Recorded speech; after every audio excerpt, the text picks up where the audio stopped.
자,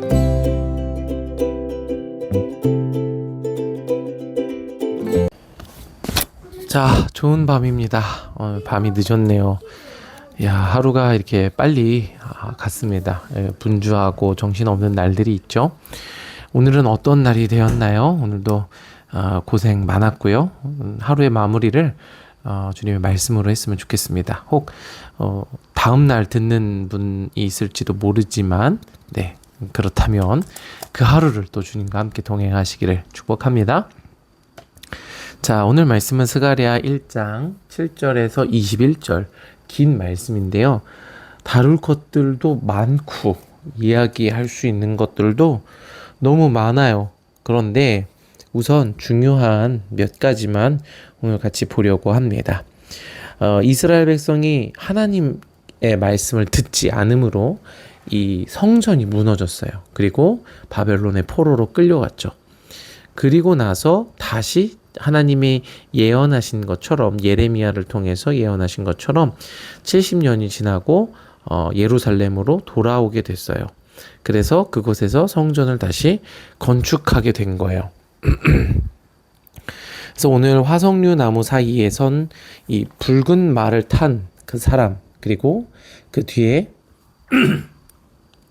붉은 말, 자줏빛 말, 백마가 있는 거죠. 자, 그런 상황 속에서 스가랴가 하나님의 그 환상들을 보게 됩니다. 그런데 8절에 보면 내가 밤에 보니 라고 말을 하세요. 여러분, 밤은요 안 보이는 거예요. 어두워요. 한치 앞이 안 보이는 것이 밤이에요. 그런데 그때 보게 되는 거예요. 지금 이 이스라엘, 유다의 상황이 밤과 같은 거예요. 앞이 안 보이는, 좌절하고 낙담하여 성전을 지을 수 없는 상황이 바로 그 밤인 거죠. 그런데 하나님께서는 그 밤에 하나님의 뜻을 보여주시는 분이세요. 많은 사람들, 아니 대부분의 사람들은 그 밤에 하나님의 뜻을 보지 못하고 좌절하고 낙담하게 돼요. 그런데 하나님은 하나님의 일을 찾고 구하는 자들에게 그 어두운 밤에 하나님의 뜻을 보여주세요. 그리고 요한계시록의 말씀처럼 새 예루살렘이 완성될 때, 하나님의 성전이 우리 가운데 거하실 때, 그때는 밤이 없어져요. 온전한 빛으로 가득 차게 되는 거예요. 그 빛이 바로 예수님이시고 예수님이 성전의 완성이시죠. 그래서 그 빛을 본 자들, 밤에 빛을 바라는 자들만 그 예수님의 빛에 참여할 수 있게 되는 거죠. 여러분, 오늘 그 빛을 바라고 찾고 구하고 추구하시기를 축복합니다. 그것이 밤에 하나님이 이루실 일들을 보는 거예요. 그래서 그 밤에 스가랴가 하나님의 환상을 보기 시작하고 이 화석류 나무 사이에 섰던 그 사람들의 그 천사의 말을 듣기 시작을 합니다. 자, 그런데 왜 화석류 나무냐 찾아봤어요. 그래서 화석류 나무가 하나님의 초막절에 초막을 짓는 나무로도 사용이 됐고, 그래서 이 하나님의 이 안식, 하나님이 주시는 이 쉼, 그런 의미들을 가지고 있고요. 또 화석류 나무는 어쨌든 이게 쉽게 이 사시사철, 이 푸르게 유지되는 사철나무라고 해요. 그래서 이 영원성 혹은 부활, 이런 의미들을 가지고 있다고도 하는데 설득력이 부족합니다. 그래서 이 화석류 나무 사이에 왜 섰을까? 이 부분들이 좀 궁금해요. 그래서 혹시 이 영상을 보시는 분들 중에 이 성경 안에서 화석류 나무의 어떤 의미들을 좀 이야기해 주실 수 있는 분들은 댓글로 남겨주시기를 바랍니다. 챗 GPT나 제미나이 찾아보셔도 되는데, 중요한 건 성경 안에서의 근거를 갖는 거예요. 성경은 성경 안에서의 근거, 그 외의 근거를 갖게 되면 이야기는 될 수 있지만 설득력이 떨어져요. 그리고 다른 여러 가지 그냥 갖다 붙이면 이 얘기가 되기 때문에 성경 안에서의 이야기가 필요합니다. 자, 그래서 이 11절에 그들이 화석류 나무 사이에 선 여호와의 천사에게 말하되 우리가 땅에 두루 다녀 보니 온 땅이 평안하고 조용하더이다 하더라. 이 사람들이, 이 말을 탄 자들이 두루 땅에 다녀봐요. 그런데 온 땅이 평안하고 조용해요. 근데 이게 좋은 게 아니에요. 무슨 얘기냐면 너무 조용하다는 거예요. 그러니까 도시가 활기가 없다는 거예요. 죽은 도시 같다는 거예요. 그래서 이제 하나님의 성전이 뚝딱뚝딱 지어지고 활기가 차고 막 예루살렘이 다시 풍성하여지고 이런 일들이 있어야 되는데 여전히 이 하나님의 은혜로 이 예루살렘에 돌아왔음에도 불구하고 이 죽음과 좌절과 실패로 가득하여서 도시가 조용하다는 거예요.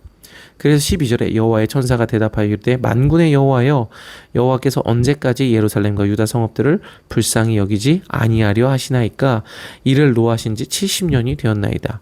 여러분 이것은 이 예레미야와 다니엘에게 주신 예언이에요. 이스라엘 백성이 바벨론의 포로로 끌려가서 70년 동안 그곳에서 지내게 되고 70년 후가 되면 돌아와서 예루살렘으로 돌아와서 다시 회복하게 하신다 라는 하나님의 계획이죠. 이제 그때가 찼다는 거예요. 하나님의 말씀이 이루어질 때가 됐다는 거죠. 그래서 13절에 여호와께서 내게 말하는 천사에게 선한 말씀, 위로하는 말씀으로 대답하시더라. 14절 내게 말하는 천사가 내게 이르되 너는 외쳐 이르기를 만군의 여호와의 말씀에 내가 예루살렘을 위하여 시온을 위하여 크게 질투하며, 여기서 질투하며라고 번역을 해놨는데 이거는 사랑하며예요. 하나님이 사랑하며, 이게 더 이제 그 원어에 맞는 번역입니다. 시온을 위하여 크게 사랑하며. 15절 안일한 여러 나라들 때문에 심히 진노하나니 나는 조금 노하였거늘 그들은 힘을 내어 고난을 더하였습니다. 그러니까 뭐 바벨론, 뭐 바사, 페르시아죠. 뭐 이런 나라들이 이 이스라엘 유다 민족을 되게 더 괴롭힌 거예요. 하나님의 뜻보다. 그래서 이 하나님이 마음이 아프셨던 거죠. 그래서 16절 그러므로 여호와가 이처럼 말하노라 내가 불쌍히 여김으로 예루살렘에 돌아왔은즉. 여러분 이게 되게 중요해요. 오늘 첫 번째 중요한 게 뭐냐면 하나님은 불쌍히 여기신다는 거예요. 여러분 하나님이 불쌍히 여기지 않으시면 예루살렘으로 돌아올 자가 없어요. 우리가 지금 이 스가랴를 통해서 성전의 재건, 성전을 다시 건축하는 이야기를 보고 있는데 그거는 그냥 이제 뭐 신앙생활이 더 좋아지는 의미, 성전이 다시 건축돼서 뭐 다시 기도 생활이 회복되고 예배가 그런 게 아니에요. 성전이 다시 건축된다는 건 뭐냐면 구원의 길을 간다는 걸 의미하는 거예요. 여러분 시작은요, 구원의 시작은요, 성전의 파괴부터 시작을 하는 거예요. 이게 무슨 소리야? 라고 생각할 수 있지만 그게 하나님의 구원의 시작이에요. 구원의 시작은 이 이사야 그리고 이제 예레미야 이런 선지자들이 이 이스라엘의 그 패역함, 듣지 않음 이런 죄들을 지적했죠. 그래서 그들이 죄를 깨닫게 하는 거예요. 근데 깨닫지 않은 거예요. 그러니까 하나님께서 그들을 구원하기 위해서 성전을 파괴하시는 거예요. 그게 구원의 시작이라는 거예요. 그리고 나서 바벨론의 70년을 지나고 하나님의 불쌍히 여기심으로 이제 예루살렘으로 돌아와서 성전을 재건하는 것, 이게 구원에 대한 이야기예요. 그러니까 여러분 구원의 길은요 정해져 있는 거예요. 성경에서 계속 정해져 있는 구원의 길에 대해서 말씀을 하시는데 우리가 그 구원의 길을 분명히 알고 따라가야 돼요. 아멘. 그래서 여러분이 우리가 이 말씀을 들으면서 왜 묵상을 하고 왜 이걸 맨날 해야 합니까? 구원의 길을 듣기 위해서 그런 거예요. 그래서 오늘 하나님께서 이 하나님의 불쌍히 여김을 통해서 예루살렘에 다시 돌아올 수 있도록 하시는 거죠. 듣는 자들만 돌아오는 거예요. 듣는 자들만. 그래서 이 내 집이 그 가운데 건축되리니 하나님의 성전이죠. 예루살렘 위에 먹줄이 쳐지리라. 이 먹줄은 뭐냐면 이 건축을 하거나 또 뭐 내부 인테리어를 할 때도 마찬가지인데요. 먹줄 본 적 있으세요? 기준이 되는 선이에요. 여기서부터 여기까지는 누구누구 방, 여기서부터 여기까지는 뭐 거실, 이거를 먹줄을 탁 튕겨서 땅바닥에 그리는 거예요. 그리고 그 땅바닥에 그려진 먹줄을 기준으로 시공을 하는 거예요. 그 먹줄을 튀기는 거예요. 그러면 그곳이 건축하는 장소가 된다라는 거죠. 하나님의 성전은요, 모래 위에 짓지 않아요. 반석 위에 짓죠. 그렇기 때문에 그 반석 위에 먹주를 튀기는 것, 하나님의 기준이 생기는 것이고, 그곳에 하나님의 성전이 건축되는 거예요. 그러니까 여러분, 이 성전 건축은 바로 저와 여러분의 중심에 일어나는 일이라는 것, 우리의 우리의 신앙의 깊은 곳에서부터 일어나는 일이죠. 그곳에 하나님의 말씀의 기준이 탁 기준으로 분명히 서야 돼요. 그게 먹줄을 튀기는 거예요. 하나님의 불쌍히 여기심으로 먹줄이 쳐지고 기준이 세워지고 그곳에 하나님의 성전이 건축되기 시작을 하는 겁니다. 그런데 성전이 건축되려면 먼저 성전이 무너져야 됩니다. 돌로 지어진 성전, 문자, 사람의 계명, 이제 본질이 없는 껍데기, 외식, 이런 것들, 그런 것들이 모두 무너져야 돼요.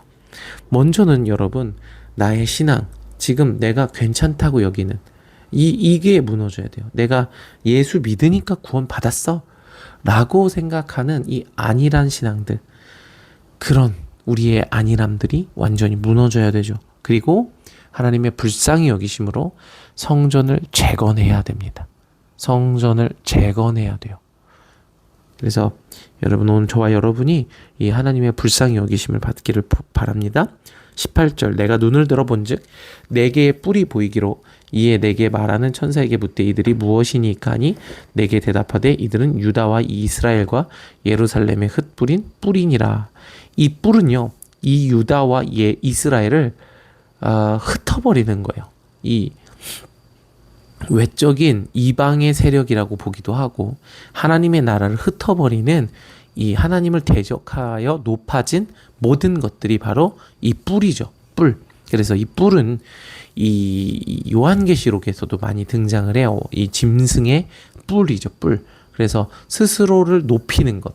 그래서 이 뿔의 다른 이 뿔의 히브리어가 이 케렌인데, 그것은 광채, 광선, 빛, 이런 의미도 가지고 있어요. 그래서 스스로를 빛나게 하는 거예요. 스스로 나타내는 거예요. 그래서 하나님보다 더 빛나고자 하는 것들이 이런 뿔이죠.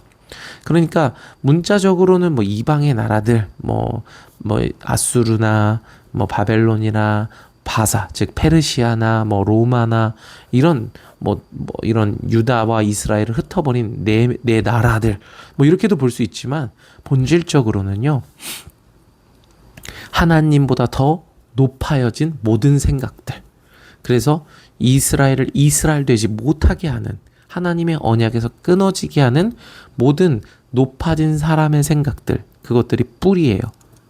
여러분, 이 뿔이 어디 있냐면요, 우리 안에 있어요. 그래서 이 뿔 때문에 성전이 무너지고 예루살렘이 무너진 거예요. 이 본질을 우리가 이해하기를 축복합니다. 아멘. 그래서 20절, 그때 여호와께서 대장장이 4명을 내게 보이시기로. 여러분, 대장장이가 뭔지 아십니까? 대장장이 for craftsman이네요. 그러니까 이 대장장이는요, 이 쇠질하는 사람들이죠. 기술자들. 네. 쇠질하는 거는 보통 이제 근력 운동하는 걸 쇠질한다고 합니까? 이제 대장장이는 어떤 금속으로 이제 녹이고 단련해서 어떤 무언가를 만드는 사람들이에요. 그런데 하나님께서 이 뿔을 깨트리고 뿔을 떨어뜨리기 위해서 4명의 대장장이를 불러오세요. 근데 여러분, 전 너무 궁금했어요. 이거 말씀 처음 볼 때, 왜 대장장이일까? 막 이런 극심한 궁금함. 여러분, 차라리 대장장이 말고 이 뿔을 부러뜨리는 거니까 뭔가 이 사냥꾼 이런 게 어울리지 않습니까? 뭐 아니면 뭐 전사, 뭐 뿔을 떨어뜨리는 용사, 막 이런 거. 그런데 하나님은 굳이 대장장이, 아니 왜 대장장이들을 이렇게 뿔을 부러뜨리는 망치를 들고 있어서 그런가요? 자, 성경 안에서 이 대장장이가 왜 쓰였는지를 봐야 돼요. 그런데 여러분, 이런 이 표현들을요, 정답을 우리가 다 알 수는 없지만 간과하고 넘어가면 안 돼요. 그냥 그런가벼, 그냥 대장장이인가벼, 그러면 안 돼요. 성경은요, 의도와 목적을 가지고 쓰여진 책이에요. 자, 성경 안에서 대장장이가 어떻게 나오냐면요. 열왕기상 7장 13절 솔로몬 왕이 사람을 보내어 히람을 두로에서 데려오니. 자, 히람이라는 사람을 두로는 이방, 이스라엘 북쪽에 있는 나라예요. 그곳에서 데려왔어요. 그는 납달리 지파 과부의 아들이요, 그의 아버지는 두로 사람이니 놋쇠 대장장이라. 이 히람은요, 놋이라는 사람이에요. 놋 말고요, 구리로 이 물건을 만드는 사람이 히람인데, 그 사람을 데려왔어요. 근데 왜 데려왔냐? 조금 더 설명을 이어지네요. 놋일에 지혜와 총명과 재능을 구비한 자이더니. 이 히람은요, 지혜와 총명과 재능을 구비한 사람이에요. 그래서 솔로몬 왕에게 와서 그 모든 공사를 하니라. 그래서 자, 이 히람에 대해서 조금만 더 봅시다. 히람. 자, 이 히람은 아까 얘기했죠. 이제 두로에서 온 대장장이고 놋으로 여러 가지 것들을 만든 사람인데, 열왕기상 7장에 나오고요. 그래서 엄마는 이스라엘이고 아빠는 두로 사람이에요. 그런데 이 사람이 지혜와 총명과 재능을 구비하였고, 이 솔로몬 왕에게 와서 이 성전 건축을 위한 모든 놋으로 만드는 일들을 해요. 그래서 놋 기둥을 만들고, 놋을 부어서 기둥 머리도 만들고, 또 기둥 꼭대기에 있는 뭐 바둑판 모양의 사슬 모양 따은 것, 이런 것도 다 만들어요. 그리고 이 놋으로 성전에서 만들 수 있는 모든 것들을 다 만들어요. 그래서 뭐 바다도 만들고 그러니까 이 히람은요, 성전을 건축하는 이방인인데,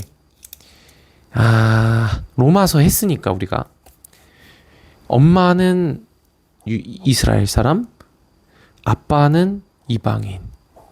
그래서 그 이스라엘과 이방인의 연합으로 태어난 사람이 히람이에요. 여러분, 느낌적인 느낌이 오십니까? 로마서 했잖아요, 우리. 유대인과 이방인의 하나됨. 그 결과가 누구라고요? 히람이에요, 히람. 근데 이 두로의 왕 이름도 히람인데 좀 헷갈려요. 그건 조금 이제 저도 더 봐야 될 것 같아요. 그런데 여하튼 이 히람이, 유대인과 이방인의 연합으로 태어난 이 히람이 성전 건축의 모든 놋일을 감독해요. 히람이 없으면요, 성전 건축이 안 돼요. 왜요? 이스라엘에는요, 대장장이가 없거든요. 놋으로 바다도 만들고, 물두멍이죠, 바다도 만들고 뭐 다 만들어야 되는데 히람이 있어야 돼요. 대장장이가 있어야 돼요. 그런데 이 대장장이는 아까 이야기했던 것처럼 성전을 건축하는 대장장인데, 그냥 대장장이가 아니라 유대인과 이스라엘의 연합으로 나타난 대장장이면서 지혜와 총명과 재능을 구비한 자예요. 여러분, 이런 표현들을 간과하면 안 돼요. 그냥 똑똑했나 보지, 기술이 기가 막혔나 보지, 그런 게 아니라 성전은요, 지혜와 총명과 재능이 있어야지 지을 수 있어요. 이게 성막을 지을 때 동일하게 나타나는데 누구냐면, 자, 퀴즈. 성막을 지을 때 모세가 받은 블루프린트를 그대로 실현시킨 사람, 두 사람이 있어요. 누구죠? 자, 누굴까요? 자, 들었어요? 누구였어요? 들었어요? 누군지 알겠어요? 성막을 지을 때 모세가 보았던 그 블루프린트, 그 설계도를 그대로 성막에 구현해낸 사람, 성막의 모든 것들을 다 만든 기술자, 이름 2명. 다윗이요? 아닙니다. 자, 틀렸어요? 자, 땡. 부살렐과 오홀리압입니다. 부살렐과 오홀리압. 여러분, 부살렐과 오홀리압은 기름 부음 받은 자예요. 기가 막힌 사람들이에요. 그래서 이전에 없던 기술이에요. 성막을 그렇게 지은 건다는 것은 이전에 없던, 그래요. 그래서 출애굽기에 보면요, 36장 1절, 부살렐과 오홀리압과 그 및 마음이 지혜로운 사람 곧 여호와께서 지혜와 총명을 부으사 성소에 쓸 모든 일을 할 줄 알게 하신 자들은 모두 여호와께서 명령하신 대로 할 것이니라. 그리고 출애굽기 36장 2절 모세가 부살렐과 오홀리압과 및 마음이 지혜로운 사람 곧 그 마음에 여호와께로부터 지혜를 얻고 와서 그 일을 하려고 마음에 원하는 모든 자를 부르매. 이게 대장장이의 개념이에요. 지혜와 총명, 하나님의 인간의 똑똑함이 아니라 하나님의 나라를 말씀을 듣고 어떻게 구체화시키고 이 땅에 실현시킬 줄 아는 자, 지혜로운 자, 그게 부살렐과 오홀리압이고 히람이에요. 유대인과 이방인의 하나됨의 결과로 나온 대장장이. 그리고 그 히람이라는 대장장이의 손으로 성전이 건축되는 거예요. 여러분 너무 놀랍지 않습니까? 정말 이게 하나님의 나라가 이렇게 이루어지는 게 바울이 로마서에서만 얘기한 게 아니라 이미 솔로몬 성전을 건축할 때 얘기한 거예요. 여러분 이게 남 얘기가 아니라요. 오늘 우리가 이루어야 될 하나님의 나라와 구원에 대한 얘기예요. 여러분 그러니까 내 인생에 힘든 일이 있고 어려운 일이 있고 뭐가 잘 되고 안 되고 낙담하고 좌절하고 기뻐하고 좋아하고 물론 저도 그런데요. 우리가 그 정도 수준에 있는 게 아니라 이제 하나님의 나라를 봐야 돼요. 하나님의 나라를. 그래서 이 대장장이가 돼야 되는 거예요. 이 히람, 이 유대인과 이방인의 그 예수 그리스도의 영으로 하나됨, 예수 그리스도가 머리됨으로 한 몸됨. 그래서 나온 그 히람, 지혜와 총명과 하나님의 나라를 이룰 줄 아는 그런 부살렐과 오홀리압과 같은 자. 그런 자가 뭐를 하냐? 뿔을 꺾어내는 거예요. 하나님을 대적하여 높아진 모든 지식과 생각을 꺾어내는 거예요. 그걸 부셔내는 거예요. 그래서 하나님의 뿔, 하나님의 이름을, 하나님의 빛을 높이는 거예요. 그게 대장장이들이에요. 여러분, 오늘 저와 여러분이 이 대장장이가 돼야 돼요. 이게 장성한 분량이에요. 그러니까 오늘 이 스가랴서는 죄인, 죽을 수밖에 없는 돌로 지어진 성전에 갇혀서 맨날 제사라는 죄를 짓고 있는 그들의 성전을 무너뜨려서 바벨론의 포로로 가게 하고 그리고 하나님의 불쌍히 여기심으로 데리고 와갖고 성전을 건축을 하는데 그냥 건축하는 게 아니라 대장장이로 세워서 지혜와 총명과 하나님의 일들을 능히 이룰 수 있는 그런 이 지혜와 총명을 부어주시는 거죠. 하나님의 명령대로 할 수 있는. 그래서 그 하나님을 대적하여 높아진 모든 것들을 꺾어서 하나님의 나라를 이루어내는 그런 자들. 그러니까 여러분 하나님의 나라를 먼저 볼 줄 알아야 되고 그리고 그걸 우리의 삶에서 실현시켜내는 능력이 있어야 돼요. 기보르하이, 기름 부음 받은 능력 있는 자들이 돼야 돼요. 오늘 제가 그리고 이 말씀을 듣는 모든 여러분이 그런 능력 있는 자들이 되기를 축복을 합니다. 그래서 바벨론에 의해서 이 예루살렘이 함락되고 성전이 무너질 때 이렇게 표현을 해요. 자, 조금만 찾아서 보여줄게요. 그러니까 성경의 표현 하나하나를요 주의 깊게 볼 필요가 있어요. 안 해도 되는 얘기를 성경에서 굳이 한단 말이에요. 이렇게 얘기를 해요. 열왕기 하를 봅시다. 또 열왕기하 24장 16절 또 용사 7,000명과 장인과 대장장이 1,000명 곧 용감하여 싸움을 할 만한 모든 자들을 바벨론 왕이 바벨론으로 사로잡아가고. 그러니까 물론 사로잡아갔겠죠. 장인과 대장장이들을. 그런데 용사 7,000명과 장인과 대장장이 1,000명을 잡아갔어요. 여러분 왜 7,000명이죠? 7,100명은 안 되나요? 그리고 왜 장인과 대장장이 1,000명이에요? 딱 1,000명을 맞췄나요? 1,001명은 안 되나요? 그러니까 여러분 이게 말하고 싶은 게 있는 거예요. 용사라는 거예요. 이 용사는요 대적의 뿔을 꺾어낼 수 있는 자예요. 이 부살렐과 오홀리압과 같은 하나님의 지혜와 총명을 가진 자, 그게 장인과 대장장이, 즉 성전을 건축할 수 있는 자들을 말하는 거예요. 이 성전 건축은 진짜 건물을 짓는 게 아니라요, 중심에 하나님 나라를 세울 수 있는 자, 하나님 말씀에 순종할 수 있는 자들이 장인과 대장장이에요. 그들을 잡아갔다고요. 왜? 성전 건축을 못하게 하려고. 그런데 하나님의 때가 차서 불쌍히 여기심으로 돌아왔고, 성전 건축하고, 여기에 이제 얘기 안 했지만 충만함, 넘치게 됨, 그 하나님의 은혜를 누리게 되면서 다시 대장장이들이 돌아온 거예요. 할렐루야, 아멘. 여러분, 대장장이가 되시기를 축복합니다. 원수의 높아진 모든 그 생각들을 꺾어버리고, 이 문자와 사람의 계명을 꺾어버리고, 우리의 중심에 있는 뿔들을 꺾어버리고, 하나님의 성전을 건축할 지혜와 총명이 있는 자들.